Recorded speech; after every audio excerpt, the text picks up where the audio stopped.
Capítulo sexto. Un capitalismo que neutraliza la crítica, los discursos de la nueva gestión empresarial. Los discursos de la nueva gestión empresarial que se consolidan hacia la década de los 90 pueden ser considerados como una ilustración ejemplar de las tendencias señaladas en los capítulos cuarto y quinto. Se trata de una literatura dirigida en especial a los cuadros de las empresas, con fuerte arraigo en las corporaciones transnacionales en particular, que pone de manifiesto cambios considerables en los valores con que se intenta sostener el capitalismo, así como en las formas con las que busca la movilización y adhesión de los sujetos, hasta el punto que se ha hablado, siguiendo la terminología de Max Weber, de un nuevo espíritu del capitalismo. 244. Estos discursos llaman a movilizar a las personas a partir de motivaciones intrínsecas al trabajo y no simplemente por la retribución de premios y castigos extrínsecos a las tareas. Plantean además la necesidad de implicar subjetivamente al personal en los objetivos y valores de la empresa. Al mismo tiempo, y en claro contraste con los discursos empresariales del periodo de posguerra, critican las formas de organización basadas en la autoridad, la jerarquía, la planificación, así como también el predominio de la razón calculadora e instrumental. Por el contrario, proponen la movilización de los trabajadores evitando formas de manipulación directa de la conducta, buscan reemplazar el control jerárquico por el autocontrol, e intentan conformar un tipo de razón más humana, afectiva y creativa. Una cuestión que se procurará poner de manifiesto es que los mecanismos que prescriben y legitiman estos discursos no pueden entenderse sino en conexión con las características que adquiere en la fase actual el proceso de valorización del capital. La extensión del llamado trabajo inmaterial y las nuevas capacidades puestas en juego en la producción, capítulo cuarto, hacen necesarios mecanismos de implicación de los trabajadores, la identificación con los valores de la empresa y la cesión voluntaria de todas las capacidades de la fuerza de trabajo al capital. En este sentido, una hipótesis a desarrollar es que también en el plano de los discursos de la nueva gestión empresarial volvemos a encontrar la creciente fusión entre trabajo y vida, entre acción instrumental y acción comunicativa, entre heteronomía y autonomía. Desde este punto de vista podremos explicar también por qué Habermas, crítico de las formas de manipulación de la acción y de las distorsiones de la comunicación, es paradójicamente, ya que él tiende a excluir la acción comunicativa del subsistema económico, una de las fuentes filosóficas más presentes en estos discursos.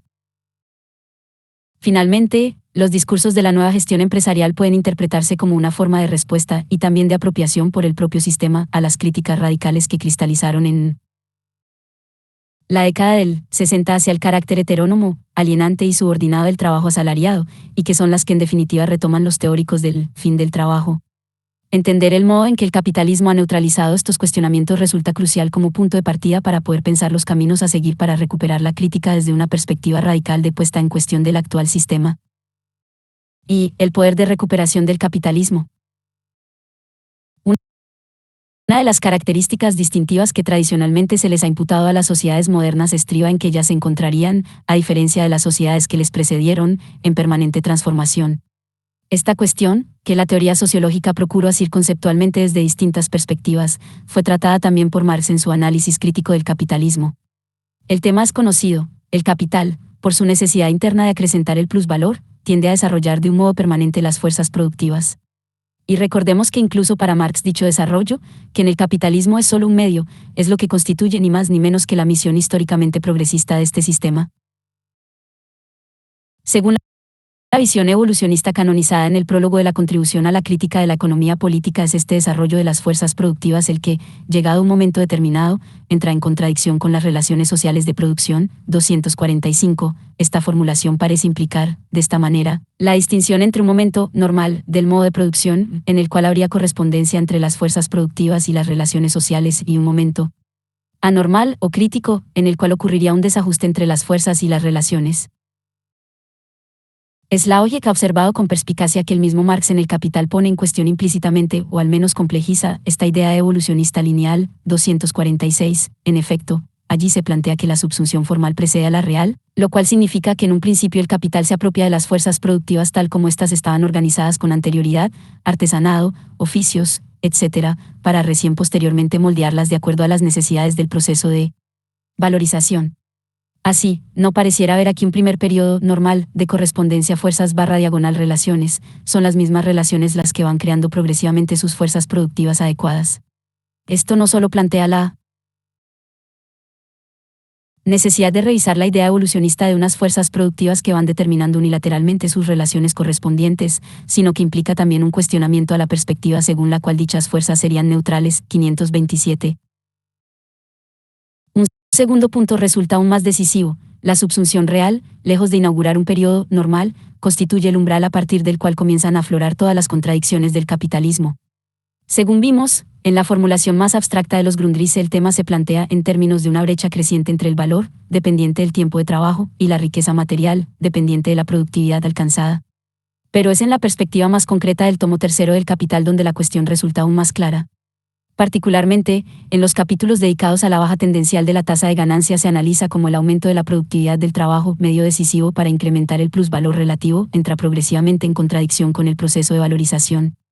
Resumiendo, los aumentos de productividad conllevan un incremento de la proporción de capital constante en relación al variable con la cual, manteniéndose inalterada la tasa de explotación, la masa de plusvalor apropiado por una determinada cantidad de capital disminuye, y con ella también lo hace la tasa de ganancia. 528. Sin entrar en los detalles del texto, hay que señalar que la lectura marciana sobre la baja tendencial está lejos de ser determinista y lineal. Marx dedica un capítulo a analizar las causas contrarrestantes a la ley, como la elevación de la explotación del trabajo, la creación de nuevos mercados, etc. 529 y, lo que es más importante, la baja tendencial tiende a acelerar y ampliar el proceso de acumulación de capital, en la medida en que la baja en la tasa se intenta compensar con un aumento en la masa del plusvalor apropiado, lo cual supone mayores desembolsos de capital productivo. Esto favorece la concentración del capital y a la vez potencia los problemas de sobreacumulación, que se intentan salvar ampliando el campo externo de la producción, el mercado mundial. 247. Puede decirse entonces que el modo normal de funcionamiento del capital es el de conjurar sus límites, pero al precio de reproducirlos en una escala mayor. La producción capitalista tiende constantemente a superar estos límites que le son inmanentes, pero solo lo consigue en virtud de medios que vuelven a alzar ante ella esos mismos límites, en escala aún más formidable. El verdadero límite de la producción capitalista lo es el propio capital. 531. Resulta relevante la explicitación que Deleuze y Guattari ofrecen de la noción de límite inmanente que se pone a jugar en este texto, así como de sus consecuencias. Por una parte, el capitalismo no puede proceder más que desarrollando sin cesar la esencia subjetiva de la riqueza abstracta, producir para producir, es decir, la producción como un fin en sí, el desarrollo absoluto de la productividad social del trabajo, pero, por otra parte y al mismo tiempo, no puede hacerlo más que en el marco de su propio fin limitado, en tanto que modo de producción determinado, producción para el capital, valorización del capital existente. Bajo el primer aspecto, el capitalismo no deja de superar sus propios límites, pero, bajo el segundo aspecto, estrictamente complementario, el capitalismo no deja de tener límites y barreras que son interiores, inmanentes, y que, precisamente porque son inmanentes, no se dejan sobrepasar más que reproduciéndose en una escala ampliada. 532. Esto significa que el capitalismo se distingue de otros sistemas por un poder específico, sus límites son inmanentes, y de ahí que el capital constituya una fuerza siempre en movimiento, ya que enfrenta estos límites reproduciéndolos a una escala ampliada, incluso geográfica, planetaria. La cuestión es explicitada también por Hayek, que critica al evolucionismo marxista canonizado en el prólogo de la contribución. Es que el capitalismo no conoce correspondencia entre fuerzas productivas y relaciones sociales de producción, pero de esta contradicción, de este límite interior, deriva su fortaleza, su peculiar poder de recuperación. Así es exactamente como el capitalismo difiere de otros modos previos de producción. En estos últimos, podemos hablar de periodos de acuerdo, cuando el proceso de producción y reproducción social marcha en un movimiento tranquilo y circular, y de periodos de convulsión, cuando la contradicción entre fuerzas y relación se agrava, en tanto que en el capitalismo, esta contradicción, la discordia fuerzas barra diagonal relación, está contenida en su concepto, es esta contradicción interna la que obliga al capitalismo a la reproducción extendida y permanente. El estado normal del capitalismo es la revolución permanente de sus propias condiciones de existencia, lejos de ser constrictivo, su límite es, así pues, el ímpetu mismo de su desarrollo. En ello reside la paradoja propia del capitalismo, su último recurso, el capitalismo es capaz de transformar su límite, su impotencia misma, en el origen de su poder. 248. Otras lecturas respecto del poder de recuperación del capitalismo ponen el acento en la capacidad de este sistema para integrar los factores no solo objetivos sino ante todo subjetivos que lo limitan. El autonomismo italiano, por su método de análisis, es la corriente que sigue más claramente esta línea. En el parágrafo B del capítulo 4 hemos expuesto la tesis autonomista según la cual el comportamiento del capital es siempre reactivo, ya que sus cambios y reestructuraciones serían una respuesta determinada por el polo activo, el proletariado, antes que una necesidad interna, objetiva. Aunque planteamos fuertes reservas respecto de esta lectura por considerar ante todo que mediante este giro subjetivo se corre el riesgo de perder de vista la especificidad del trabajo en el capitalismo, en este punto de la investigación esta idea puede resultar útil como recurso heurístico. Esto se debe a que en este capítulo nos interesa en particular analizar la reestructuración del capitalismo tras la crisis de los 70 en términos de una neutralización de las críticas realizadas a los modos de organización del trabajo dominantes en el periodo de posguerra. No queremos decir con esto que dicha reestructuración se haya debido exclusivamente a estas críticas, aunque creemos que es válido conjeturar que las mismas, en la medida en que también se encarnaron en prácticas concretas de resistencia, pudieron condicionar al menos parcialmente el cambio diagonal o las características que asumió. En efecto, cuando analizamos las causas de la crisis, señalamos que las demandas de los trabajadores en el periodo de posguerra, que en los 60 en particular cristalizaron en fuertes luchas, constituyeron uno de los factores, no el único, que condicionaron la caída de las tasas de ganancia. Interpretar el proceso posterior como una forma de responder a estas demandas nos servirá para explicitar y desarrollar una de las hipótesis centrales que venimos defendiendo, que la reestructuración capitalista ha redundado en la neutralización de una cierta modalidad de crítica del trabajo. Esta hipótesis, presente en el autonomismo, ha sido desarrollada más explícitamente con otra perspectiva teórica y política por Boltanski y Chiapello. Continuaremos la exposición siguiendo en buena medida estos análisis. 2. La reestructuración como respuesta a la crítica del trabajo. No sin razón, los autores que defienden la hipótesis según la cual el poder de recuperación del capitalismo abarca también la inclusión bajo su lógica de las fuerzas críticas que se le oponen encuentran un antecedente histórico previo que la avala en la reestructuración fordista, 249. Ciertamente, el modo de regulación fordista ha sido interpretado como la respuesta capitalista a la Revolución Rusa. Desde este prisma, son dos los aspectos del mismo que merecen ser subrayados. De un lado, la relación salarial fordista instituye una forma de justicia social basada en una repartición más equilibrada del producto social entre el capital y el trabajo, una porción de los frutos del progreso son entonces apropiados por la clase asalariada. Esta es la respuesta a la crítica según la cual los trabajadores no pueden esperar del capitalismo otra cosa que no sea la exacerbación de la explotación y la profundización de su miseria. Del otro lado, la acción estatal y la centralidad de las grandes corporaciones piramidales que organizan la producción amplían, aunque sea en una medida relativa, las capacidades de regulación y control consciente del proceso económico. Esta es la respuesta a la crítica que entiende que el capitalismo equivale a la anarquía de un mercado autorregulado refractario a toda acción consciente pasible de contener las tendencias a la crisis así como de reconducir los diversos intereses parciales hacia objetivos más acordes al bien común. Bajo un prisma similar, la reestructuración posfordista es interpretada por estos autores como la respuesta capitalista a las luchas de las décadas de los 60 y 70. Ahora bien, lo que tenemos que dilucidar es a qué tipo de críticas va a responder ahora el capitalismo. En Imperio, Hart y Negri interpretan la crisis que comienza a manifestarse con nitidez a fines de los 60 como un resultado de las luchas proletarias del periodo. ¿Cuál era el contenido de estas luchas? ¿Qué tipo de crítica conllevaban? Del planteo de estos autores, se desprende que podrían distinguirse dos líneas estratégicas al respecto. Por un lado, los trabajadores habrían aprovechado la era fordista para expandir las fuerzas sociales del sector obrero, aumentar el valor de la fuerza laboral y rediseñar el conjunto de las necesidades y deseos a los que habían respondido el salario y las políticas del Estado benefactor 535. Esto habría redundado en una elevación del valor de la fuerza de trabajo y en una consecuente contracción de las ganancias. Ahora bien, al lado de estas demandas de redistribución del producto, los autores enfatizan en particular la centralidad que habría adquirido con el tiempo el rechazo del trabajo y, más específicamente, el repudio de las formas disciplinarias que adoptaba en el periodo fordista. Las diversas formas de protesta y experimentación social se concentraron en repudiar la valoración del tipo de programa fijo de producción material típico del régimen disciplinario. Los movimientos valoraron en cambio una dinámica más flexible de la creatividad y ciertas formas de producción que podrían considerarse más inmateriales. 250. Nótese que aquí la referencia es un tipo de crítica diferente, ya no hacia la explotación y la injusticia social, sino hacia un modo de organización de la producción, una forma de estructurar el trabajo concreto. Habrían sido en particular sujetos sociales hasta cierto punto refractarios a las representaciones obreras tradicionales, jóvenes, mujeres, etc., los que mejor encarnaron este tipo de crítica. Tal es la importancia otorgada a la misma por Hart y Negri, que llegan a afirmar que ella implicó una transmutación nietzscheana de todos los valores.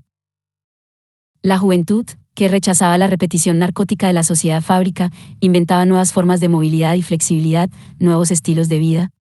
Los movimientos estudiantiles obligaron a dar un alto valor social al conocimiento y el trabajo intelectual. Los movimientos feministas elevaban el valor social de lo que tradicionalmente se había considerado como el trabajo femenino, que conlleva un alto contenido de afecto y cuidados protectores y se concentra en los servicios necesarios para la reproducción social. Toda la gama de movimientos y toda la contracultura emergente destacaban el valor social de la cooperación y la comunicación. Esta transmutación masiva de los valores de la producción social y la producción de nuevas subjetividades inició el camino de una enérgica transformación de la fuerza laboral. Los indicadores de valor de todos estos movimientos: la movilidad, la flexibilidad, el conocimiento, la comunicación, la cooperación, lo afectivo, terminarían por definir la transformación de la producción capitalista de las décadas siguientes. 537.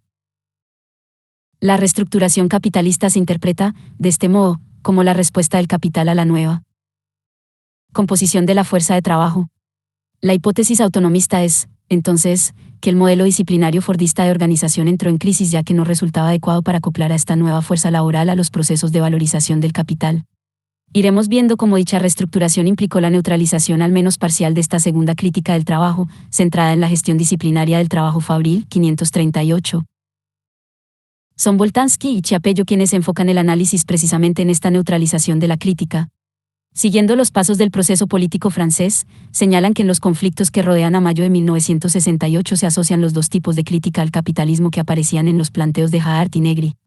De un lado, una crítica social encabezada por los obreros y articulada por los sindicatos, que denuncia al capitalismo en términos de explotación económica. Del otro lado, una crítica artista, llevada a cabo especialmente por estudiantes y obreros jóvenes, que denuncia, por una parte, el desencantamiento, la inautenticidad, la miseria de la vida cotidiana, la deshumanización del mundo bajo el dominio de la tecnificación y de la tecnocratización; por otra, la pérdida de autonomía, la ausencia de creatividad y las distintas formas de opresión del mundo moderno. En el ámbito del trabajo y de la producción, predomina la denuncia del poder jerarquizado, del paternalismo, del autoritarismo, de los horarios impuestos, de las tareas prescritas, de la separación taylorista entre concepción y ejecución y, más en general, de la división del trabajo, teniendo como contrapunto positivo las exigencias de autonomía y de autogestión y la promesa de una liberación sin límites de la creatividad humana. 539. Cada crítica cristaliza en demandas diferentes. La crítica social requiere ante todo seguridad y justicia económica, mientras que la crítica artista se centra en el pedido de autonomía. 540. Y aunque los límites entre una y otra podían diluirse en la práctica discursiva efectiva de los actores, la utilidad analítica de la distinción resultaría crucial retrospectivamente, a la luz del modo en que el capitalismo iba a responder a estas críticas. En efecto, en un primer momento, 1969 a 1973, la patronal interpreta los cuestionamientos en términos de la crítica social. Negocia entonces con los sindicatos acuerdos de reparto del valor añadido que resultan beneficiosos para el colectivo de los trabajadores. No obstante, no concede un ápice en lo que a la crítica artista refiere. La patronal temía menos a una prueba de fuerza con los sindicatos a escala nacional sobre la cuestión salarial que a una desorganización de la producción y a una pérdida progresiva del control en el taller y la empresa. 541. Sin embargo, esta política no brinda los resultados esperados. Por un lado, se muestra costosa para la patronal. Si durante el periodo precedente, 1945-1965, los aumentos salariales acompañaban los incrementos de productividad, en el periodo en consideración los aumentos comienzan a erosionar los márgenes de beneficios. Además, no solo en Francia, caso en que se detienen Boltanski y Chiapello, sino en la mayor parte de los países industrializados, ya lo hemos señalado, se empieza a constatar una moderación significativa de los incrementos de productividad. Pero por otro lado, y esto es lo más importante, esta política no se mostró eficaz para contrarrestar la desorganización del trabajo, rechazo del trabajo que se manifiesta en huelgas, ausentismos, etc. 252. Este fracaso, así como la agudización de la crisis, particularmente luego de 1973, con el shock del petróleo, plantean a la patronal la necesidad de un cambio de estrategia. ¿En qué consistió? Boltanski y Chiapello son enfáticos al respecto. La nueva respuesta consiste en interpretar la crisis en el mundo productivo en términos de la crítica artista. Según Esta segunda interpretación, que había sido formulada desde finales de la década de 1960 en particular por los sociólogos del trabajo, la crisis del capitalismo no tiene como fundamento la reivindicación de salarios más elevados y menos aún una exigencia de mayor seguridad en el empleo. Es la expresión de una revuelta contra las condiciones de trabajo y particularmente contra el taylorismo, 543. El nuevo paradigma de intervención llama a que las empresas gestionen lo social, haciéndose cargo de las reivindicaciones y aspiraciones individuales de los asalariados. Esta gestión puede pasar por alto el papel de los sindicatos cuando estos no se muestren dispuestos a apoyar y colaborar con el oportuno cambio de estrategia que, supuestamente, resultaría beneficioso para todos y particularmente para los propios trabajadores. Se trataría de instaurar así la democracia en el trabajo, reemplazando la gestión empresarial autoritaria por grupos de trabajo semiautónomos. 544. Precisamente, la respuesta a la demanda de autonomía, núcleo de la crítica artista, constituye la novedad principal de esta política. La innovación, sin embargo, consistirá principalmente en reconocer la validez de la exigencia de autonomía e, incluso, en hacer de ella un valor absolutamente central del nuevo orden industrial, y eso no solo en beneficio de aquellos que la reclaman, los ingenieros y los cuadros diplomados de las grandes empresas, sino también de quienes no la reclaman, al menos explícitamente, es decir, de los obreros que habían protagonizado el grueso de las luchas sociales de los últimos 10 años. Las medidas que pretenden aportar una mayor seguridad a los asalariados son sustituidas por medidas que tratan de aligerar el control jerárquico y tomar en consideración los potenciales individuales.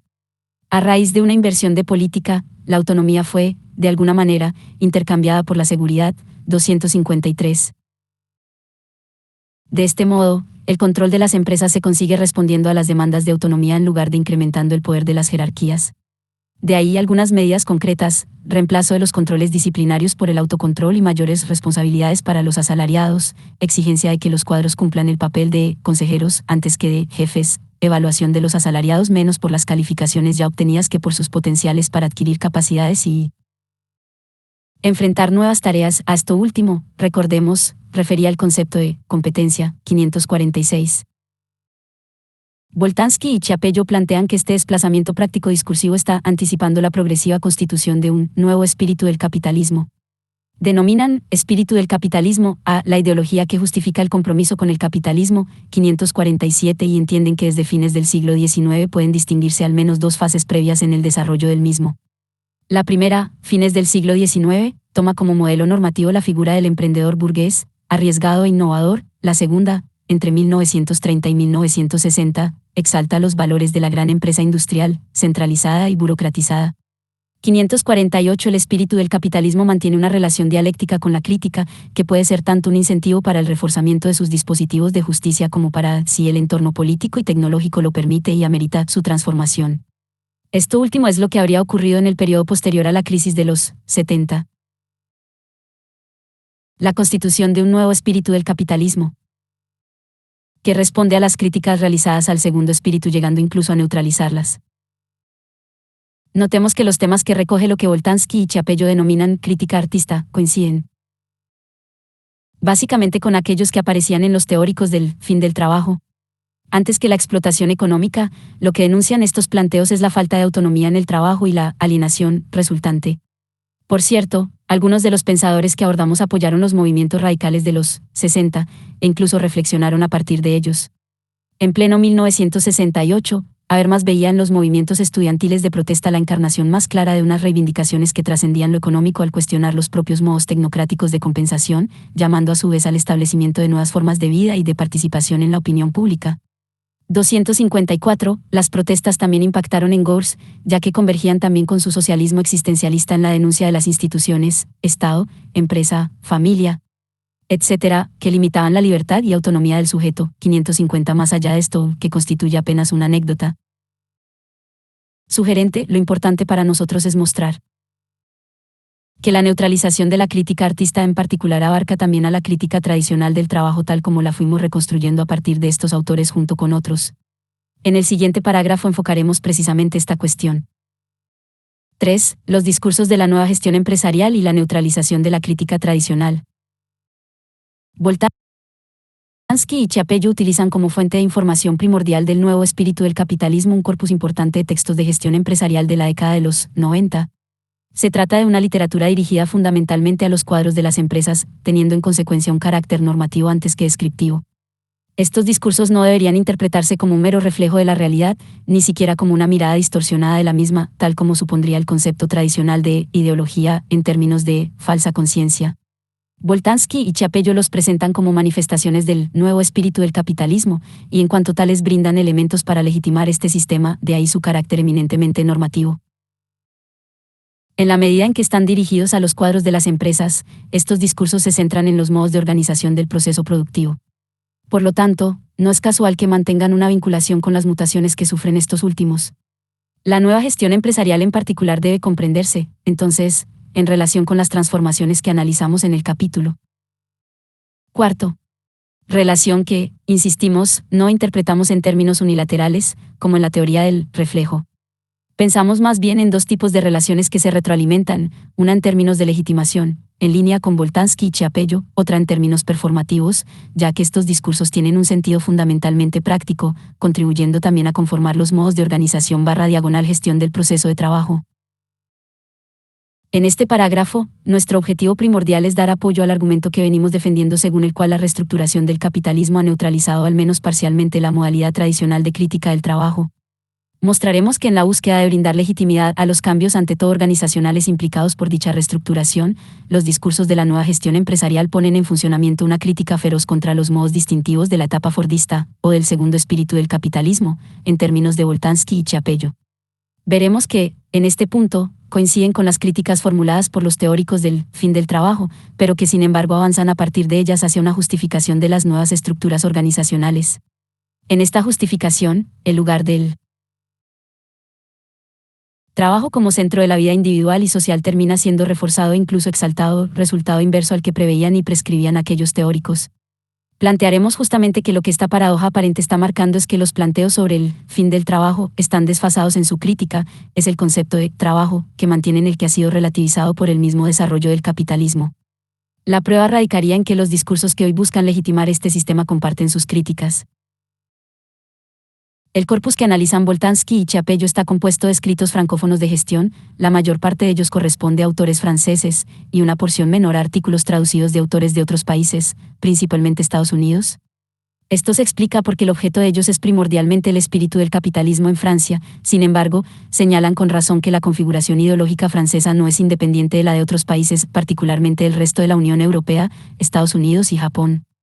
Los escritos de gestión se basan en ideas generales internacionalmente difundidas, que de todos modos son interpretadas, según las idiosincrasias nacionales. 255, del mismo modo que las innovaciones técnicas y organizacionales se adaptan, teniendo en cuenta las peculiaridades locales. En este sentido, las ideas fuerza de la nueva gestión empresarial, que son las que nos interesan, tienen un carácter relativamente universal. Para reforzar la plausibilidad de este supuesto, hemos acudido también a un libro recientemente publicado por la investigadora argentina Marcela Zangaro, en el que se hace también un estudio del nuevo management, pero basado en un corpus conformado por textos publicados en una revista argentina llamada Gestión. La autora señala que el caso analizado contiene tanto artículos de los redactores de la revista como síntesis de libros del género y reproducciones de artículos publicados en revistas extranjeras. Las similitudes existentes entre los artículos nacionales y extranjeros, en los temas tratados, en el vocabulario empleado y en el significado atribuido a los términos utilizados, la llevan a suponer que el orden del discurso del corpus tiene un alcance general, el del capitalismo global. 256. Lo que nosotros también constatamos es que las ideas fuerza que nos interesan aparecen tanto en su estudio como en el de Boltanski y Chiapello. Una primera idea fuerza que guía al nuevo management es el rechazo de toda dirección instrumental / estratégica de las conductas de los sujetos. Cuestión que se inscribe en un repudio de toda jerarquía y, más en general, de la relación dominante-dominado. 553. A diferencia del discurso managerial del periodo fordista, para el cual lo que había que eliminar era la arbitrariedad y el autoritarismo de los jefes, patrones, supervisores, etc. 554. Ahora se plantea que toda dirección de la conducta ajena que se base en órdenes, premios y castigos, etc. resulta indeseable, tanto por motivos económicos como morales. Esto se trasluce en el tipo de liderazgo que debe ejercer el manager, en el cual se corporiza el modelo de subjetividad que pregonan estos discursos. Los managers no tratan de encuadrar ni de dar órdenes, no esperan las consignas de la dirección para aplicarlas. Han comprendido que estas funciones se mostraban caducas y se han convertido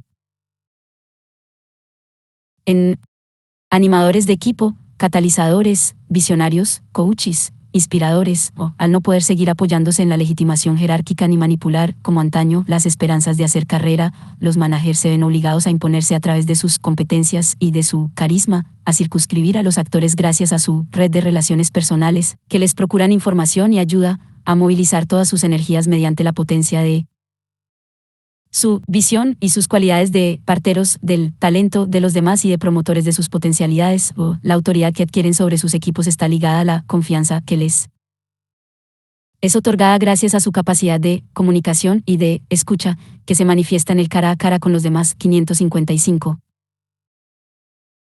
En términos habermasianos, lo que le está dado al manager es el recurso a la acción estratégica, es decir, la modalidad de la acción instrumental en la que la dirección de la conducta de los otros se realiza en base al poder, usándose como medio el otorgamiento de premios y castigos.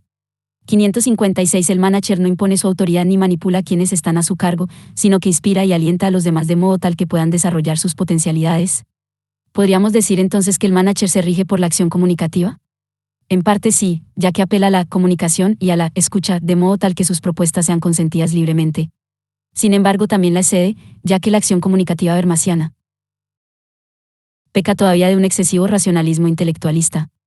El manager no apela solamente a razones y argumentos como fuente para llegar a acuerdos libremente consensuados, recurre también a las emociones de los demás, intentando contagiar su energía y su visión. Además, el liderazgo del manager es también personal, se trata de un líder carismático que irradia confianza en el cara a cara antes que una figura parlamentaria que esgrime argumentos impersonales. Podemos decir entonces que el manager rehúsa la acción estratégica para regirse por una acción comunicativo-afectiva. La importancia de esta dimensión personal afectiva en la figura del manager nos lleva a una segunda idea fuerza, más importante que la anterior. El nuevo management rechaza no solo las formas unilaterales de ejercicio del poder, sino también las formas impersonales, funcionales, es decir, los mecanismos de integración sistémica, habermas, o integración funcional, GORS. Esta cuestión se enmarca en la crítica de las grandes organizaciones jerárquicas, así como de la planificación tradicional, ambas consideradas rígidas y en tanto tales incapaces de hacer frente a un contexto de incertidumbre e innovación permanente. La adaptación a este entorno requiere de la flexibilización de las estructuras jerárquicas, la reducción del tamaño de las empresas y la adopción de una forma más reticular, la empresa red de organización. 257. Ahora bien, es justamente en relación a este modo flexible de organización en red que la integración de tipo funcional/diagonal sistémica resultaría inadecuada. Recordemos que en tal modo de integración, las acciones de las personas quedan determinadas por el lugar que ocupan en el sistema. Es el principio de todo orden burocrático, lo importante no es la persona sino la función que se cumple dentro de la estructura. La nueva gestión empresarial visualiza que este orden es extremadamente rígido e inhibe la capacidad de la organización para adaptarse a su entorno. En este sentido, revaloriza la importancia de las aptitudes y características personales. Puede verse este punto en el modo en que se trata la cuestión de liderazgo en la empresa. Los textos de gestión buscan romper la asociación puesto líder y construir parte de su novedad en la ruptura de esa asociación. Por eso encontramos en los textos del corpus referencia a dos tipos de líderes. En consonancia con lo propuesto por los textos, a uno los llamaremos líderes formales. Son aquellos que ocupan puestos directivos y derivan su carácter de líder solo de esa posición en la jerarquía. A estos líderes se los suele considerar faltos de saber ser, responsables de acciones que pueden provocar consecuencias nocivas tanto para la organización como para sus subordinados y, por ello, son desvalorizados. A los otros los llamaremos líderes personales, son los que derivan su liderazgo de características y conductas propias, no vinculadas con las competencias técnicas ni con el puesto ocupado. En tanto poseen el saber ser, se oponen al otro tipo de líderes y ejercen una influencia positiva en el entorno, cualquiera que éste sea. Son, en consecuencia, revalorizados y su importancia en la organización se deriva principalmente de lo que logran para sí y para los otros. 258. En este sentido, los discursos de gestión llaman a romper con la perspectiva de un no implicado, habermas, propia de los dispositivos de integración sistémica o funcional. Y la cuestión no atañe solamente a los altos directivos, ya que estos discursos de un modo coherente con el rechazo de las jerarquías rígidas convocan a todos a convertirse en líderes. Antes que nada, el líder es un ideal de subjetividad. 559. De ahí la insistencia en nociones como las de implicación de personal o motivaciones intrínsecas. El comportamiento individual no debería regularse por coacciones personales o sistémicas, sino que los individuos tienen que comprometerse subjetivamente con la empresa e identificarse con su trabajo. Es algo vinculado con un tema del que ya hablamos en el Capítulo cuarto. El control heterónomo basado en la jerarquía es reemplazado por el autocontrol. 560. Esta necesidad de un compromiso subjetivo explica que el management se concentre en la persona y fundamentalmente en su dimensión emotiva o afectiva, cuestión que enseguida desarrollaremos. La reflexión que tenemos que extraer de aquí es que aquello que Habermas y Gortz consideraban como desarrollos evolutivos inexorables, la constitución de mecanismos de integración sistémica que predeterminan la conducta de los individuos, particularmente en los procesos productivos, es puesto en cuestión ahora por el mismo management. Un discurso que legitima el actual capitalismo y que obviamente nada tiene que ver con un izquierdismo romántico y trasnochado. 561, más allá de que algunos temas los pudo apropiar de los reclamos de grupos radicales de los 60, como ya vimos. El lector podrá apreciar lo curioso que resulta esto. No fue una revolución comunista sino una transformación dentro del propio capitalismo la que puso de manifiesto que el diagnóstico en apariencia fríamente realista de estos autores era apresurado. 562. El tercer tema que nos interesa resaltar de los discursos de la nueva gestión es la crítica de la acción / razón instrumental en vinculación con la necesidad de establecer un concepto amplio de la subjetividad que trabaja. El management se presenta ahora como un discurso humanista, que llama a reponer una concepción integral de la persona. La crítica en este punto recae ante todo sobre la fría razón calculadora instrumental, considerada como una mutilación de la persona humana. Junto con la racionalidad y la acción instrumentales, se trata a la vez de romper con la rígida decisión mente-cuerpo asociada a la separación entre concepción y ejecución que caracterizaba tanto al taylorismo como al fordismo. Los dos aspectos de esta dualidad mente-cuerpo, tomados cada uno como si fueran realidades aislables, responden a un mismo principio de racionalidad instrumental mecanicista según la cual la máquina mecánica corporal debe adecuarse a la máquina mecánica productiva, y la mente, siguiendo los principios dictados por la razón, debe hacer eficiente esa adecuación en términos de productividad. Podríamos decir que las formas de gestión posfordistas pretenden superar esta dualidad mente-cuerpo y tomar a la persona como un todo. Desde nuestro punto de vista, se trata meramente del reemplazo de la dualidad por una terceridad. Los componentes de esta terceridad son mente, cuerpo, emocionalidad. La tríada posfordista va a privilegiar lo nuevo que cae en consideración, lo emocional o afectivo. 563. Es precisamente este tercer elemento que se ha adicionado lo que resulta disruptivo para la razón instrumental. En la dualidad mente / cuerpo, la primera ordena en nombre de una razón abstracta y universal las acciones a seguir por el segundo. La emocionalidad introduce un elemento personal, singular, que repele a la razón instrumental y al parecer no puede ser subsumido por ella. Y el mundo laboral prescrito por el management está poblado, ante todo, de emociones.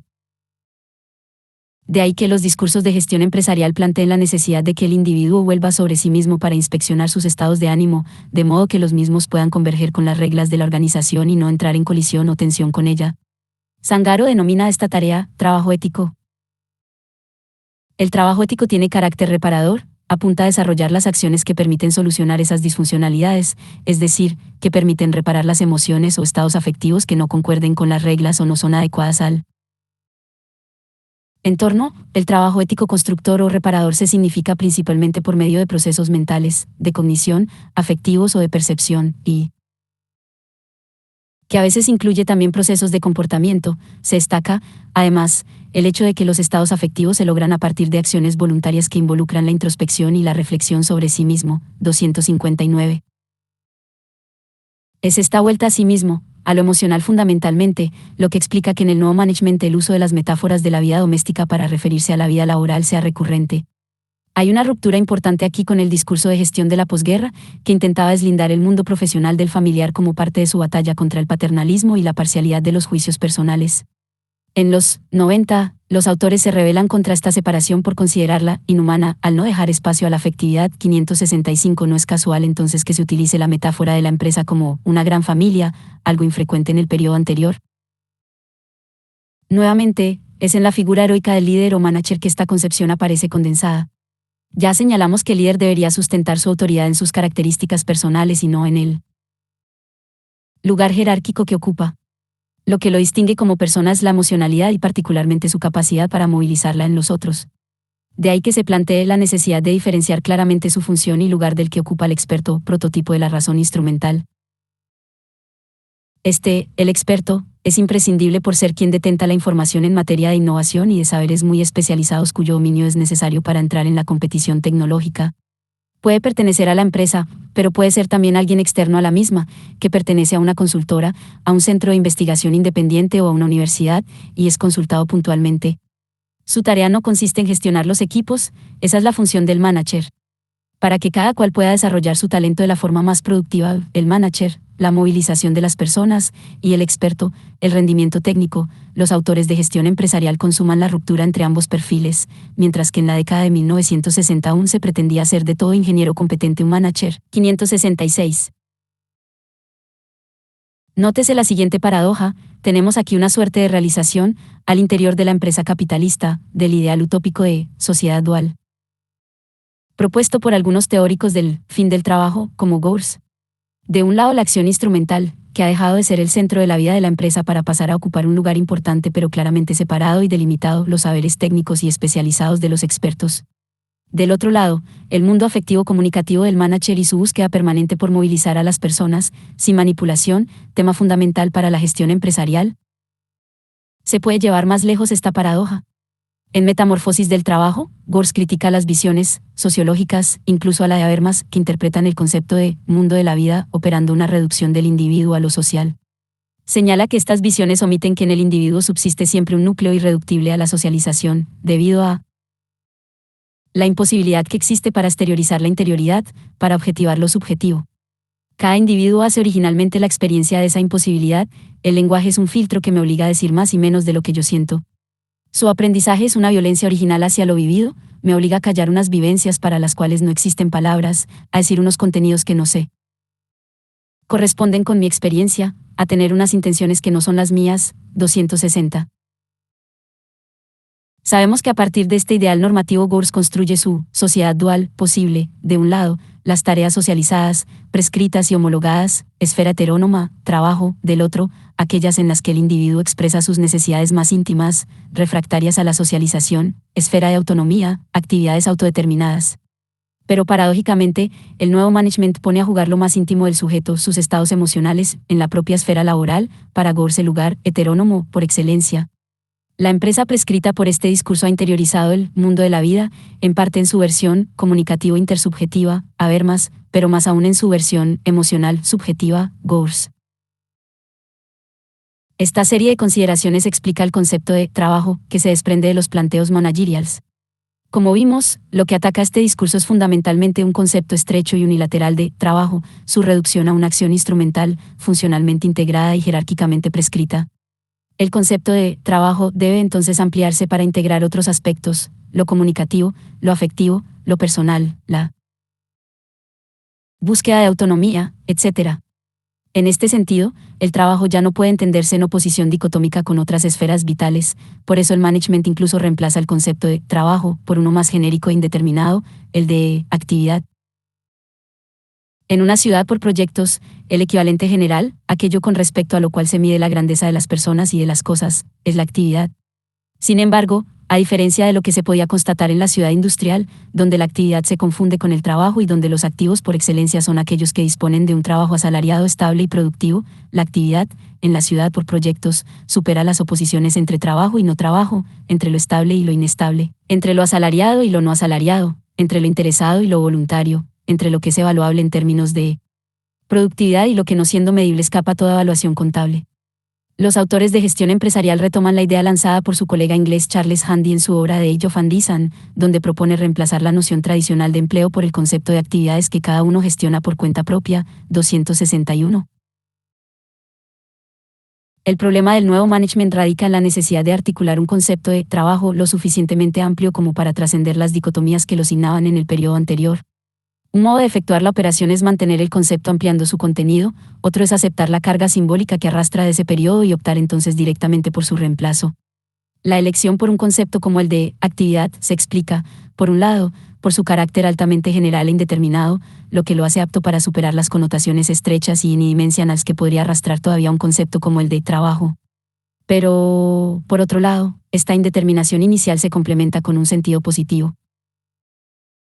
La actividad por excelencia consiste en insertarse en redes y explorarlas, para romper el aislamiento y tener posibilidades de encontrar personas o de relacionarse con cosas cuyo acercamiento es susceptible de engendrar un proyecto.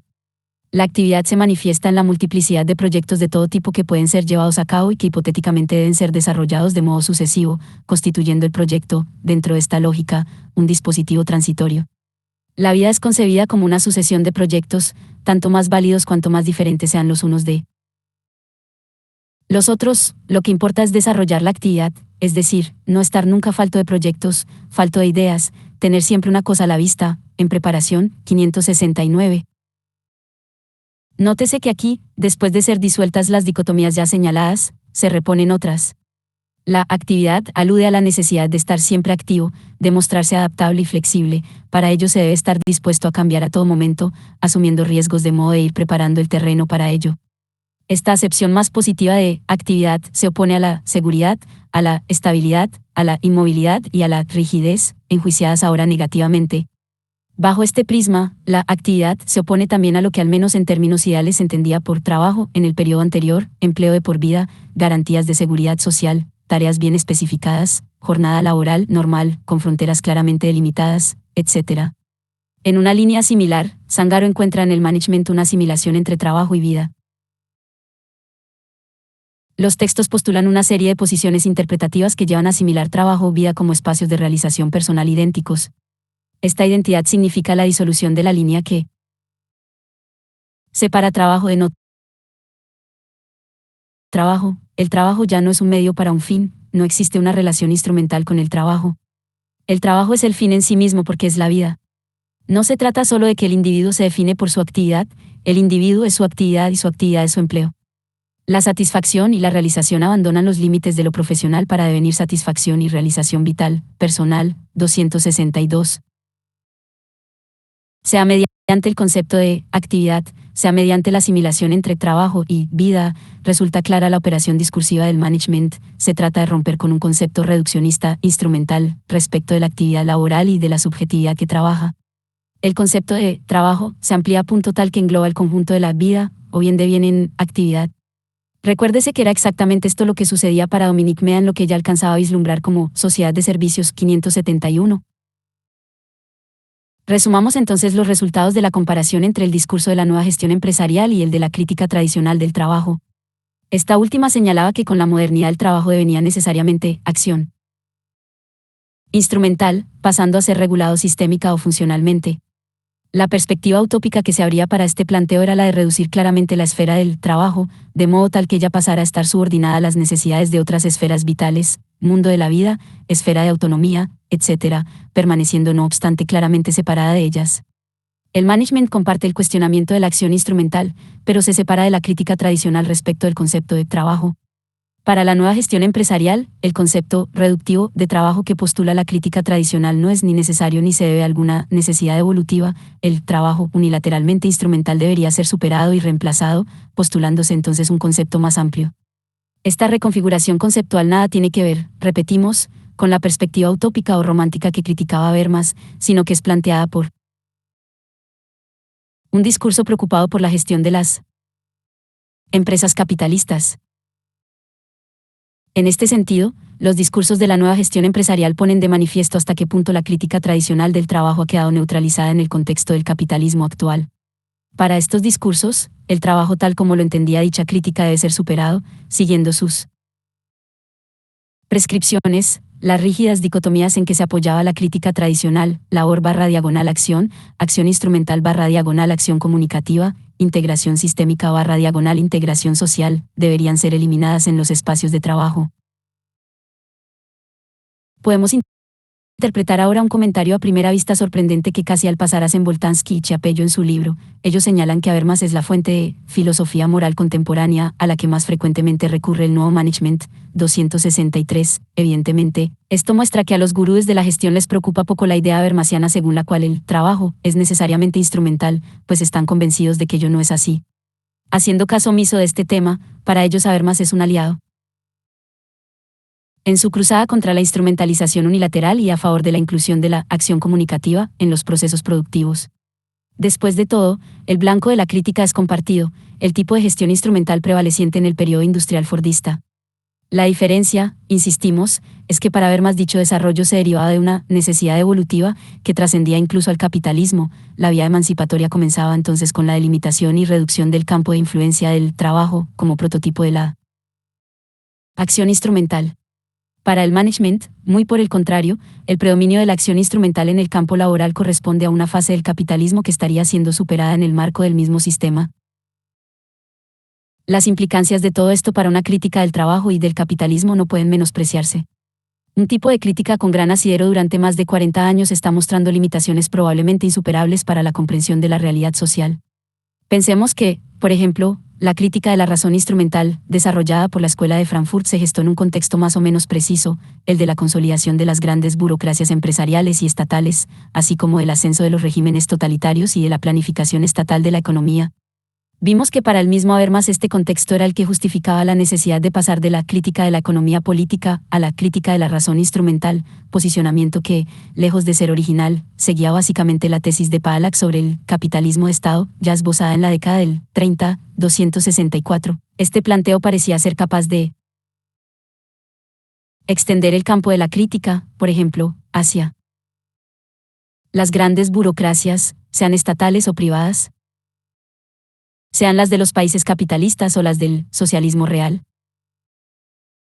Más allá del caso puntual de la Escuela de Frankfurt, y cabe aclarar que en su interior hay diversas posiciones que no se reducen a la de Habermas, 574 en el conjunto de los autores que estuvimos trabajando y que englobamos dentro de lo que denominamos crítica tradicional del trabajo, especialmente Arendt, Habermas, Gorz y Meda, encontramos líneas básicamente similares.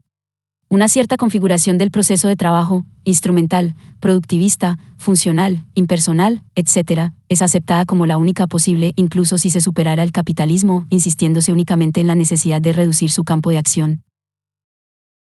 Hoy el contexto ha cambiado, y conocemos algunos de los tópicos que abarca: globalización, crisis del estado de bienestar, ascenso del neoliberalismo, caída del socialismo real. Más allá de estos grandes temas sobre los cuales mucho se ha discutido, aquí nos detuvimos en particular en las transformaciones acaecidas en los procesos productivos, y en continuidad con ellos, también en los de consumo. Desde este enfoque, argumentamos que la crítica tradicional del trabajo ha sido neutralizada con la última reestructuración del capitalismo. Y el discurso del nuevo management, que llama a trascender en la gestión de la propia empresa capitalista los tópicos que cuestionaba y a la vez avalaba dicha crítica, tomando incluso a Habermas como aliado, es la mejor muestra de ello. En este punto, necesitamos volver a nuestro enfoque inicial, que es el que venimos siguiendo y procurando enriquecer también en esta tercera parte. Tenemos que adoptar la perspectiva de la crítica de la economía política para estudiar la especificidad del proceso de producción capitalista, que no es solo un proceso de trabajo sino también un proceso de valorización del capital. La pregunta que quisiéramos abordar entonces es la siguiente: ¿cómo se vinculan los cambios en los modos de gestión del proceso de trabajo con las necesidades del proceso de valorización? En parte, ya hemos tratado este tema en el capítulo 4. Hacia la reconstrucción de la crítica, los cambios en los modos de gestión / control del proceso de trabajo y las nuevas necesidades de valorización del capital. Boltanski y Chiapello estudian los discursos de gestión fundamentalmente desde la perspectiva de que los mismos expresarían los modos mediante los cuales el capitalismo obtiene la adhesión de los sujetos a su régimen de obtención de beneficios. Parten, por cierto, de una definición del capitalismo similar a la nuestra: es un sistema basado en la acumulación de capital y en su continua expansión, más allá del contenido de la riqueza y de las necesidades sustantivas. Es este carácter abstracto del proceso el que hace que, desde la perspectiva de los sujetos que participan en el proceso productivo, el capitalismo presente un carácter que Boltanski y Chiapello califican de absurdo. 265, del mismo modo que Max Weber hablaba del carácter irracional de la mecánica de la acumulación por la acumulación evaluada desde el punto de vista de la felicidad o utilidad para el individuo. 576. De manera que lo que buscan los autores en estos discursos es lo mismo que el célebre sociólogo alemán encontraba en la Ética protestante un siglo antes: las razones por las cuales los sujetos adhieren a semejante sistema, que por los motivos señalados no podrían encontrarse en la lógica interna del mismo. Esta perspectiva, totalmente válida por cierto, entraña no obstante para nosotros el inconveniente de que tiende a tratar los mecanismos y discursos mediante los cuales se busca la adhesión de los sujetos como una cuestión hasta cierto punto independiente de las necesidades históricas del proceso de valorización del capital. Por un lado, tendríamos entonces la lógica irracional del sistema, la autoexpansión del valor. Por otro lado, nos encontraríamos con los mecanismos históricos mediante los cuales se busca la adhesión de los sujetos. Lo que evidentemente tiende a quedar por fuera de este análisis es la relación entre ambos, o sea, la cuestión de cómo los dispositivos y discursos que movilizan a los sujetos se vinculan también con las necesidades que en un momento determinado demanda el proceso de acumulación del capital. Es aquí que nuestra perspectiva se aleja de estos autores y se acerca a la de Marcela Zangaro, quien sobre este punto señala. Boltanski y Chiapello consideran que el management contiene dos tipos de lineamientos diferentes. Por un lado, los relacionados con los métodos de extracción de beneficios, por otro lado, los orientados a suscitar la adhesión de los sujetos. Esto hace que, para estos autores, la literatura gerencial pueda ser leída desde cualquiera de los dos planos, según se ponga el acento en uno u otro de los lineamientos. Sin embargo, desde nuestro punto de vista, en la actualidad no se trata de dos tipos de lineamientos diferentes ni de dos tipos posibles de lectura para las prácticas de gestión actual, lo que aquellos autores llaman adhesión y que para nosotros queda mejor expresado con el término implicación, no constituye simplemente la aceptación de los principios que legitiman la extracción de beneficios, sino que, más bien, constituye parte del método que posibilita generar beneficios. Y esto porque las actuales formas de gestión apuntan a la creación de una fuente de beneficios particular, la subjetividad implicada en el trabajo, 266. Lo que señala aquí la autora está claramente vinculado con lo que nosotros desarrollamos en el parágrafo B del capítulo 4. La explotación del trabajo en los sistemas de tipo postfordista depende fuertemente de la subsunción de un conjunto de capacidades cognitivas y actitudinales generales que hay que diferenciar de los saberes expertos y especializados de los técnicos. Algunos autores las denominan competencias blandas, y serían más específicamente aquellas estrechamente ligadas a capacidades relativas a procesos cognitivos y a la posesión de herramientas acordes. Se vinculan con la capacidad general de abstracción, de aprehensión general de conceptos y procesos, de procesamiento inteligente y no ambiguo de la información y de expresión lingüística adecuada. Estas competencias cognitivas forman el núcleo duro de las competencias blandas, núcleo rodeado por un conjunto de competencias que pertenecen más bien al plano afectivo, saber participar, compartir, aceptar el disenso, etc. 578.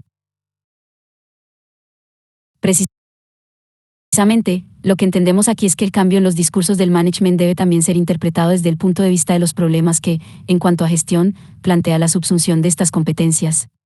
El mando unilateral y jerárquico, así como la integración meramente funcional a los puestos, resultan ser dispositivos insuficientes y hasta inadecuados para poder operar dicha subsunción. Ocurre que estas competencias no resultan fácilmente homologables, teniendo que ser moduladas por los mismos sujetos en su ejercicio efectivo. Una sistematización y estandarización completa de las mismas entraría incluso en contradicción con la subsunción de algunas de ellas.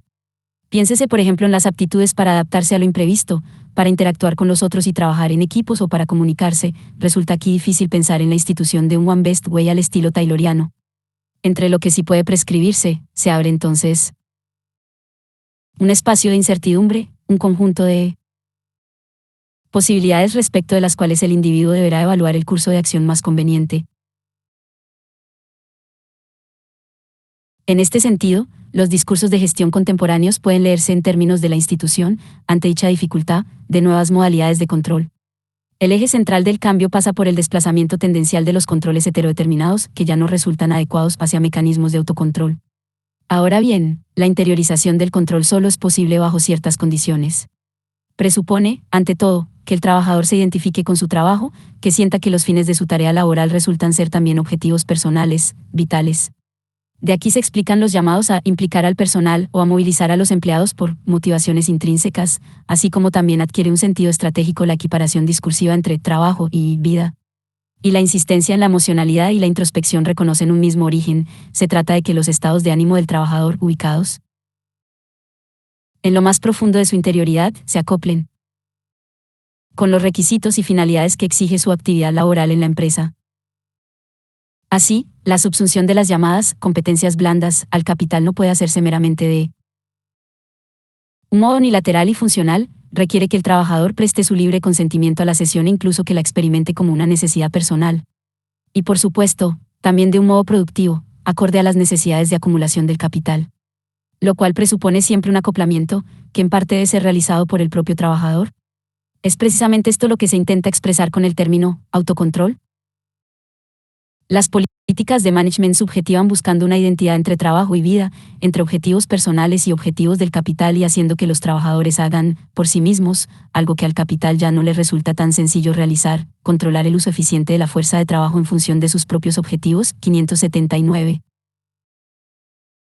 Es por esta razón que pensamos aquí que es necesario recuperar el análisis marciano, tal como lo esbozamos en el capítulo 2, en vista de reconstruir la crítica, que en buena medida ha sido neutralizada con la instauración de los nuevos dispositivos en el proceso de trabajo.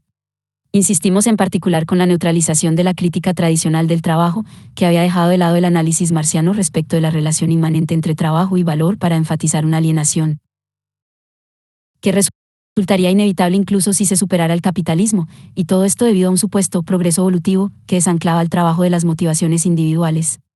Pues bien, la reconstrucción de la crítica en este contexto debe tomar para nosotros como punto de partida la reposición de aquel olvido, el del carácter específicamente histórico del trabajo en el capitalismo, y en particular su función como productor de valor para la acumulación de capital. Adoptando esta perspectiva, emergen más claramente a la luz las ambigüedades inherentes a los nuevos dispositivos de gestión, tornándose también posible la crítica de los discursos que lo legitiman y prescriben a la vez. Detrás del supuesto enriquecimiento del trabajo, podremos encontrar entonces dos cuestiones analíticamente distinguibles, aunque de hecho imbricadas: la intensificación de la explotación del trabajo de un lado, y la progresiva mercantilización de todas las capacidades / diagonal actividades humanas del otro. Estas cuestiones ya las tratamos en el capítulo 4, en particular en los parágrafos 4 y v. Ahora nos limitaremos a enfatizar algunos puntos teniendo en cuenta los temas que tratan los discursos sobre gestión que venimos analizando.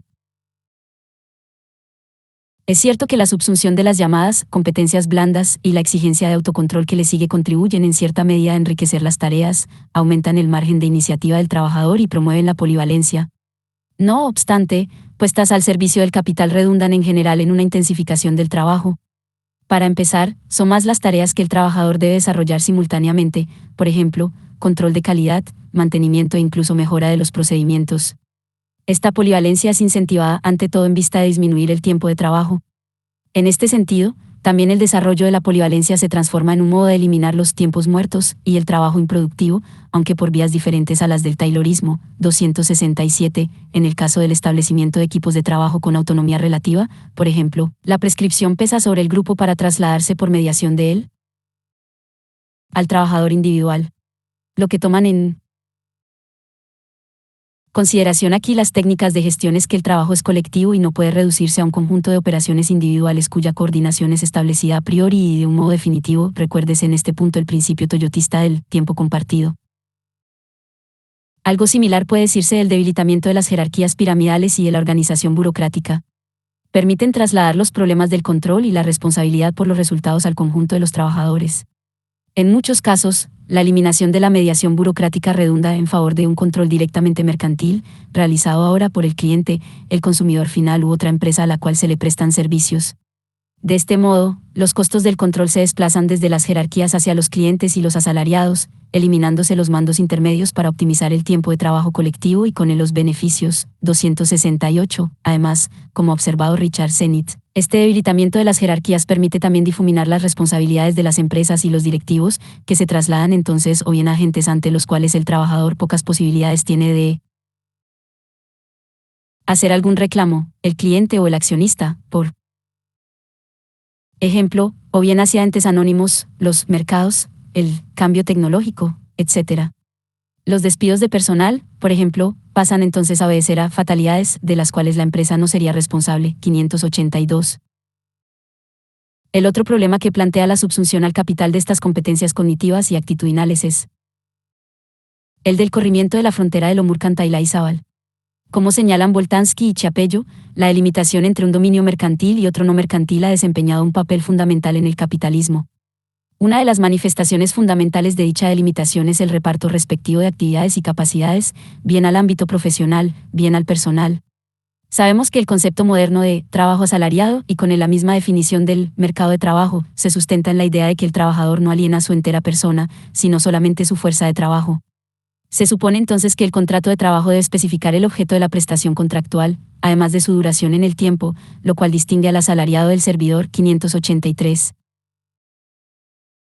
Ahora bien, los discursos y las técnicas de la nueva gestión empresarial, enfatizando la importancia de lo personal y en particular de lo afectivo para el ejercicio profesional, lo cual vimos que conduce al concepto de trabajo como actividad o, lo que es lo mismo, a establecer una equivalencia entre trabajo y vida, ponen en entredicho esta distinción entre la persona y su fuerza de trabajo.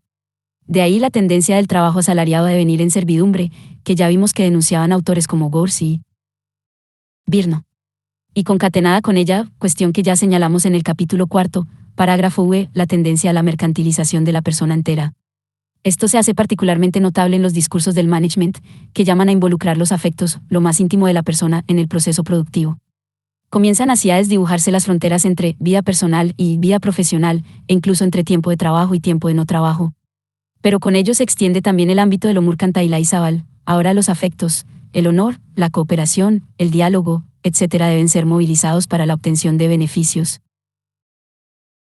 Es en este punto preciso que la crítica del trabajo en tanto acción instrumental que vimos que emprendía el management muestra todas sus fisuras y ambigüedades, develando a la vez las limitaciones de la crítica tradicional. Si entendiéramos al trabajo meramente como trabajo concreto, tendríamos que darle la razón a los discursos de gestión. El trabajo se ha enriquecido, no es mero ejercicio calculador de la acción instrumental, contribuye a una integración que no es solo sistémica sino que ante todo es y debe ser vivida como personal, etc. Sin embargo, por todo lo que ya hemos dicho, resulta fácil entender que estos juicios apenas lograrían divisar una de las caras del asunto. Pues el trabajo concreto, en el capitalismo, se articula siempre en función de esa mediación específica que es el trabajo abstracto, productor de valor. Por eso, es recién cuando atendemos a este último punto que se devela la cara opresiva de estos discursos. Puede verse entonces que la inclusión de la acción comunicativa, de los afectos, etc. en el trabajo, no es sino su subordinación e instrumentalización en vistas de un fin unidimensional, la producción de valor y plusvalor. Lo que ocurre es que ahora la cumplimentación de este fin requiere de su interiorización por parte de los trabajadores. Para funcionar, la empresa capitalista ya no necesita tanto del adiestramiento de los cuerpos, requiere ante todo la colonización de las almas. En el discurso del management este objetivo unilateral no es discutido, es tratado como la función natural del trabajo. En un giro inesperado para la crítica tradicional, resulta que ahora la maximización de las ganancias y el aumento de la productividad dependen de los estados afectivos de los trabajadores. La implicación con el trabajo es entonces también la identificación con los objetivos de la empresa. 269. Insistimos aquí con el razonamiento que planteamos en el capítulo. Segundo, el trabajo en el capitalismo es estructuralmente acción instrumental por su función específica en esta sociedad. La subsunción del lenguaje, la comunicación, los afectos, etc. y, en el límite, de la persona en este contexto, redunda entonces en una instrumentalización unilateral. Aparece aquí nuevamente la brecha entre lo real y lo posible que para nosotros es constitutiva de la crítica. Los discursos y técnicas de gestión actuales ponen de manifiesto posibilidades que no obstante quedan frustradas en el marco del capitalismo. Volveremos sobre este punto en las conclusiones de esta investigación. Finalmente, los discursos del management permiten explicitar una última cuestión. Una de las dimensiones que vimos que resaltaban los teóricos del fin del trabajo era la subjetiva. Se supone que las personas ya no se identificarían con su trabajo, que la ética del trabajo habría entrado en crisis, etc. Ahora bien, estos discursos tan en boga revelan, paradójicamente, una rehabilitación de la ética del trabajo en una versión exacerbada. En el periodo de posguerra, en alguna medida la ética del trabajo se había visto trastocada, se consideraba que trabajar era el medio por el cual el individuo accedía a los bienes de consumo, a los derechos sociales, a una estabilidad económica asociada a la posibilidad de hacer carrera, etc. Se trataba ante todo de motivaciones extrínsecas al trabajo propias de la sociedad de consumo. Gore refería a las mismas en términos de reguladores iniciativos, 270, y Bauman llegaba incluso a ubicar aquí el comienzo de la debacle de la ética del trabajo en beneficio de una estética del consumo. 586. Los discursos actuales del management vuelven a poner en un primer plano las motivaciones intrínsecas al trabajo y seguramente no por casualidad lo hacen en un contexto de precarización de la fuerza de trabajo y de contención de los salarios. La idea que se desprende de los mismos es que el individuo debe realizarse personalmente en su profesión, incluso independientemente de los incentivos materiales que reciba por ello. Claro que sería un error suponer una aceptación automática por parte de los trabajadores de las prescripciones manageriales. En la práctica, estas técnicas y discursos consiguen adhesión, pero también, en muchos casos, resistencias de diverso tipo. 587. La naturaleza opresiva del llamado a involucrar la entera subjetividad en los procesos de valorización puede dar lugar a variadas tácticas de resistencia de carácter individual. Trabajadores que se niegan a comprometerse enteramente con su trabajo, que no aceptan vivenciar los objetivos de la empresa como propios, que quieren limitarse a cumplir con su tarea y nada más, que rehúsan trabajar horas extras y que prefieren pasar más tiempo con sus familias, etc. Existen casos, incluso, en los que está el nivel de agobio psicológico vivenciado que algunos trabajadores optan por salidas extremas y destructivas. Pensemos en la ola de suicidios que afectó a France Telecom en los últimos años, con bastante difusión en los medios de comunicación. En muchas ocasiones, las resistencias adquieren también un carácter colectivo. El investigador Montes Cató relata el caso de la empresa Telefónica S.A. en Argentina, que comenzó a operar tras la privatización de Entel en los 90, adoptando diversos dispositivos tendientes a conseguir el involucramiento de los trabajadores y su fidelidad a la empresa en desmedro, fundamentalmente, de las representaciones sindicales. En línea con los discursos del nuevo management, estos dispositivos buscaban introducir horizontalidad en los vínculos entre los trabajadores y los directivos de la empresa, manuales de formación, cursos de capacitación, actividades fuera del horario laboral a las que asistían gerentes y trabajadores, etc., que apuntaban a la constitución de un nosotros, los trabajadores unidos con la empresa, 271, en esta operatoria. Tendiente a construir una imagen de horizontalidad, especial importancia tenía la institución de la figura del team leader. Este personaje, al cual sabemos que la literatura de gestión alude con distintos términos como líder, manager, etc., tenía a su cargo grupos con autonomía relativa de aproximadamente 20 operadores. Estos líderes no se presentaban a sí mismos como supervisores, aunque cumplieran funciones similares, sino como conocedores de los problemas de los teleoperadores, fundando su legitimidad en el carisma y las capacidades de conducción. 589. Recuérdese aquí la distinción entre líderes personales y líderes formales.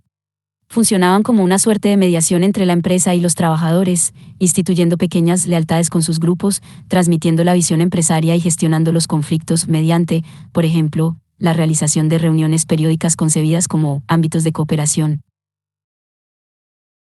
Montes Cató relata cómo con el tiempo los trabajadores pasantes, en particular, con condiciones de trabajo sumamente precarias, comenzaron a cuestionar estos dispositivos. Primero, de un modo más bien individual, algunos plantean en las reuniones de los grupos de trabajo demandas vinculadas a intereses de los trabajadores, sabiendo que las mismas exceden las prerrogativas de los team leaders.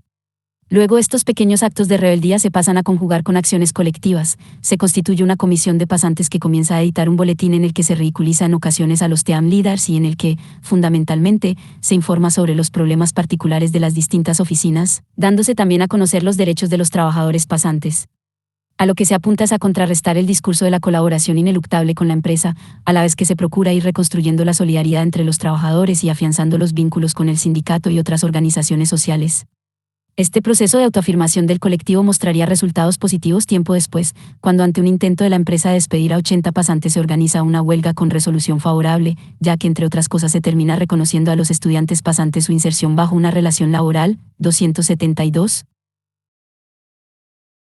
Es importante dar cuenta de la existencia de estas resistencias para relativizar el alcance efectivo que puedan tener estos discursos y para evitar una visión mecanicista respecto del modo en que el poder se ejerce, pero también es relevante tomar nota de que, en contraste con lo que algunos autores señalan respecto al desapego subjetivo en relación al trabajo, los discursos de gestión en boga formulan una ética del trabajo que llama al involucramiento, en el límite total, de la persona con su actividad laboral. Una ética que tiene también un componente que podríamos denominar estético individualista, ya que convoca a que los individuos expresen su personalidad en el trabajo. 591. Claro que no deja de plantearse como un deber esta necesidad de implicación, y en este sentido creemos que conserva un carácter ante todo ético o, mejor, moral. 592. Pero aún más fundamental resulta tener en cuenta que esta ética del trabajo renovada y reimpulsada lejos está de ser un discurso ideológico vacío, tal como parecían insinuar Gors y Meda.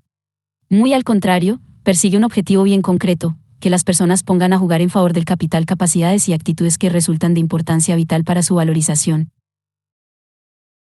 Consideraciones finales: la subsunción de la vida del capital y la neutralización de la crítica tradicional. En esta parte, hemos procurado ofrecer una interpretación alternativa a la sostenida por los teóricos del fin del trabajo respecto del lugar del trabajo en el capitalismo actual. En líneas generales, lo que planteamos es que los fenómenos sobre los cuales se detienen estos autores, desocupación, precarización de la fuerza de trabajo, etc., no pueden interpretarse desde una perspectiva meramente técnica, centrada en el avance de la tecnología y la automatización. Muy por el contrario, entendemos que deben enmarcarse en una perspectiva histórico-crítica respecto de la relación entre trabajo y capitalismo, en la cual las formas que asume la explotación de la fuerza laboral vuelven a estar en el centro de la interpretación. Aunque las estrategias sobre las que se sostiene la explotación son varias y se encuentran a la vez diferenciadas y articuladas a nivel global, cuestión que explicitamos en el capítulo 4, parágrafo 4, nos detuvimos en particular en las que se desprenden de los modos posfordistas de organizar el proceso productivo, que tienden a subsumir más capacidades y actividades al capital, implicando con ello subjetivamente a los trabajadores en la producción de valor. Más allá de que relativizamos la idea de un pasaje lineal y sin fisuras del Fordismo al posfordismo, creemos que al menos puede afirmarse que este último pone de manifiesto una tendencia contraria a la presagiada por la crítica tradicional del trabajo, en lugar de recluirse en una esfera económica de tipo instrumental funcional claramente delimitada. El trabajo tiende a hacerse comunicativo, afectivo y relacional. Con esto, a la vez que las dicotomías en que se sostenían aquella crítica, acción instrumental barra diagonal acción comunicativa, integración sistémica barra diagonal integración social, etc., son cuando menos relativizadas, se explicita el peligro de una progresiva subsunción, que es a la vez una mercantilización, de los resortes más íntimos de la persona humana bajo el régimen unidimensional de la producción de valor. El concepto managerial del trabajo como actividad, con el cual quedan identificados trabajo y vida, constituye la explicitación ideológico-discursiva más clara de este peligro.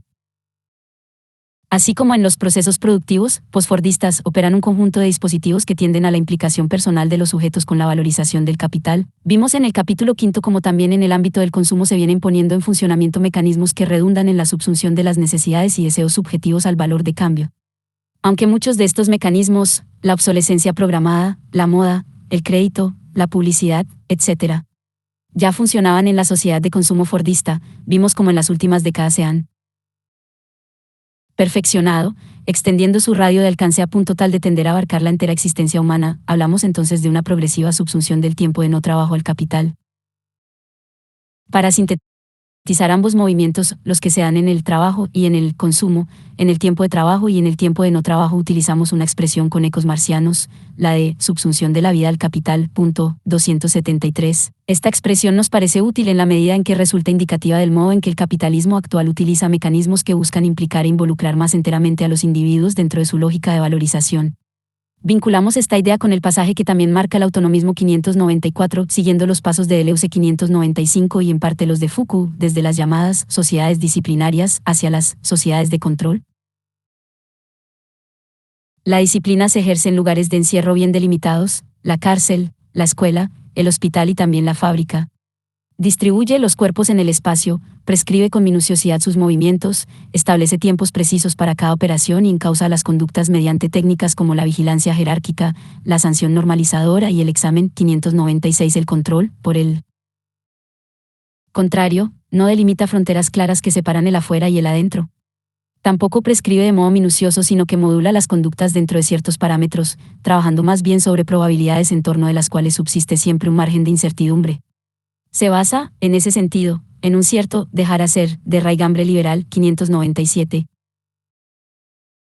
El pasaje de la disciplina al control guarda una relación clara con la crisis, que, insistimos, es relativa, de los modos de organización fordistas y tayloristas, y la aparición de diversas variantes posfordistas, las cuales, como ya señalamos, se vinculan a su vez con las necesidades actuales de valorización del capital.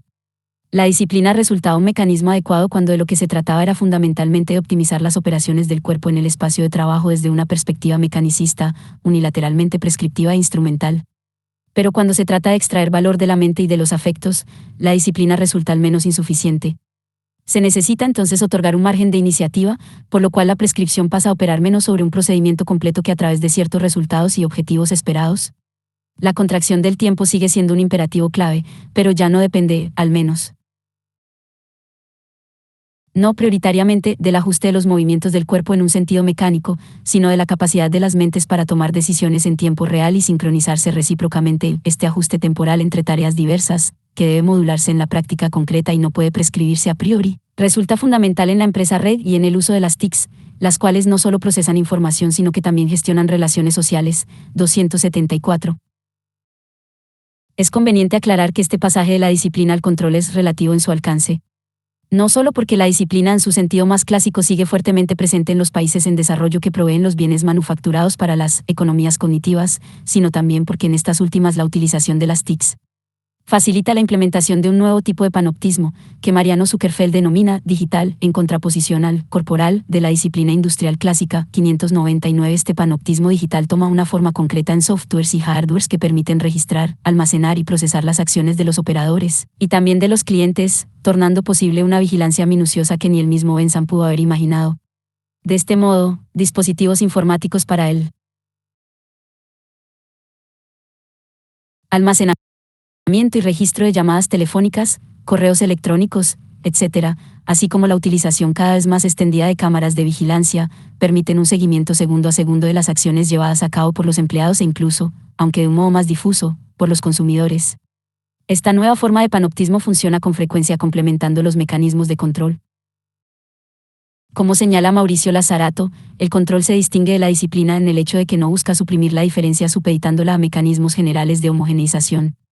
Por el contrario, actúa modulando las diferencias, de modo tal que sus potenciales puedan ser capturados para ser puestos al servicio del sistema vigente 600. Esto lo pudimos registrar en planos diversos, en los procesos de trabajo, donde la gestión asume una forma más participativa y horizontal que incluso toma en consideración los estados afectivos singulares de los sujetos, en la administración del tiempo de trabajo, que crecientemente se flexibiliza haciendo estallar la jornada laboral estándar de 8 horas diarias, en los procesos de consumo, con la promoción del deseo y la diferenciación creciente de productos, en la modulación financiera de los salarios directos e indirectos, etc.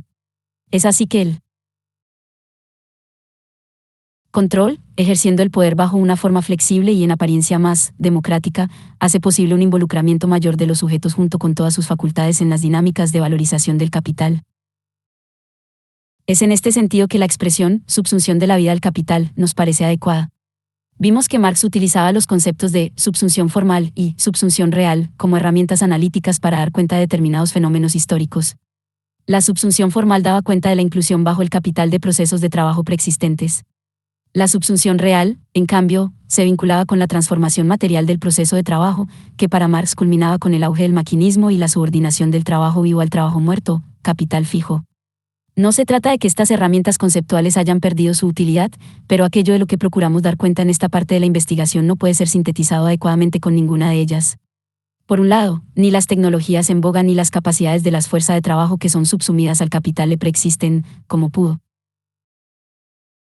ocurrir con el artesanado y los oficios. Por otro lado, nuestra descripción tampoco cuaja totalmente con la de Marx sobre la subsunción real, que coincidía en líneas generales con la subordinación de lo vivo a lo muerto y la consecuente pérdida de control del trabajador sobre el proceso de trabajo. Según se desprende de nuestro análisis, las nuevas tecnologías y modos de organización suponen una creciente interacción no unidireccional con el trabajo vivo, que hasta cierto punto se enriquece ganando una autonomía relativa. Esto supone, sin embargo, una subsunción más completa al capital de capacidades generales desarrolladas por la especie humana como el lenguaje, la comunicación, los afectos, etc., así como la implicación personal con el trabajo. Es así que el management construye implícitamente, según vimos, un concepto amplio de trabajo, al que identifica con la misma vida. Este concepto de vida no debería interpretarse tampoco en un sentido meramente biológico naturalista como el que utiliza Erant cuando vincula la labor con el ciclo reproductivo y circular de la especie. Si esta vida es lenguaje, comunicación, afecto, interacción, etc., es vida, singular a la vez que relacional, cualificada social y culturalmente. Y otro tanto ocurre con el tiempo de no trabajo, particularmente en el consumo, que, según vimos, se constituye con la subsunción al capital en un acto ante todo social, simbólico, cultural. Utilizando la distinción griega, se trata de la vida en un sentido más cercano al de Bellos que al de Zoe, 275, así creemos que lo entienden los discursos de gestión, y también nosotros cuando acuñamos la expresión subsunción de la vida al capital, 602. Nuestro diagnóstico general difiere claramente, entonces, de aquel que con distintas perspectivas trazaba la crítica tradicional y, con ella, los sostenedores de las tesis sobre el fin del trabajo. Las tendencias que estudiamos en esta parte se contraponen a la idea de que en el capitalismo actual la esfera económica y particularmente el mundo del trabajo esté retrocediendo en beneficio de otras, mundo de la vida, esfera de autonomía, etc. Más bien, entendemos que hay una creciente hibridación entre ellas, y que el capital no puede subsistir más que incorporando dimensiones que, según la visión tradicional, se encontraban en una oposición conceptual respecto a él. Esto representa, desde nuestro punto de vista, un gran desafío para la teoría, las grandes dicotomías conceptuales desde las cuales intentó interpretar críticamente la modernidad capitalista, economía/cultura, sistema/mundo de la vida, acción instrumental/acción comunicativa, labor/acción, etc., vienen siendo subvertidas por este sistema. Hablamos entonces de una neutralización de la crítica tradicional del trabajo. No se trata, vale aclarar, de una cuestión meramente intelectual. Entendemos que una de las finalidades de la crítica, tal vez la principal, radica en brindar herramientas conceptuales que son también, o al menos pueden llegar a ser, parte de las luchas concretas. Con frecuencia se ha señalado que en las últimas 3 décadas asistimos a una suerte de triunfo material pero también simbólico del capitalismo liberal, que aparece entonces como el único horizonte posible. 603 Los juicios taxativos respecto a distintos fines de la historia, de las ideologías, de los grandes relatos, etc., se inscriben en buena medida dentro de este horizonte, en relación al cual el supuesto fin del trabajo tampoco es ajeno. Creemos, tal como plantean Boltanski y Chiapello a su modo, que este triunfo, relativo por cierto, fue posible en parte gracias a la neutralización de la crítica que viene operando el actual capitalismo. Es por eso que en la parte final de esta tesis dedicaremos especial atención a examinar los caminos a seguir para recuperar la crítica. Este propósito estuvo presente desde el inicio de esta investigación, por lo cual procuraremos sistematizar las cuestiones que fuimos tratando, de modo tal de esbozar a la vez las principales conclusiones que se desprenden del recorrido realizado.